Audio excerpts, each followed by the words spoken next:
2012 সালে কারিকুলাম হাসিনা সরকার বাতিল করেছিল। সেটাকে মানদণ্ড ধরে প্রাক প্রাথমিক থেকে দ্বাদশ শ্রেণী পর্যন্ত কারিকুলাম পরিমার্জন করা হয়েছে। সেই অনুযায়ী সংশোধিত নতুন বই জানুয়ারি মাসে শিক্ষার্থীদের হাতে তুলে দিতে চায় সরকার।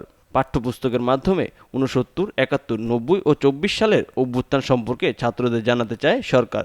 সেই জন্য ভালোভাবে এগুলো পাঠ্যপুস্তকে লেখা থাকছে। আগামী বছর থেকে পড়বে শিক্ষার্থীরা। বাংলাদেশের গৌরবোজ্জ্বল ইতিহাস, বঙ্গবন্ধু শেখ মুজিবুর রহমানের কৃতিত্ব, 7ই মার্চের ভাষণ, শহীদ প্রেসিডেন্ট জিয়াউর রহমানের স্বাধীনতার ঘোষণা, মাওলানা ভাসানীর সংগ্রামী জীবনের পাশাপাশি থাকছে জাতীয় 4 নেতার ভূমিকা। এনসিটিভি বলেছেন, জিয়াউর রহমান কোনো রাজনৈতিক দল করেননি। তিনি দেশপ্রেমিক সৈনিক হিসেবে সেই সময়ের মধ্যে তার দায়িত্বটুকু পালন করেছেন। সব মিলিয়ে তার যে ভূমিকা সেটা তো মুছে ফেলার সুযোগ নেই। 4 নেতা মারা গেছেন 3রা নভেম্বর জেলখানায়, তাদেরও ভূমিকা রয়েছে নিঃসন্দেহে। অন্যদিকে মাওলানা আব্দুল হামিদ খান ভাসানী আওয়ামী লীগের প্রতিষ্ঠাতা সভাপতি, তার নাম কেন বাদ যাবে?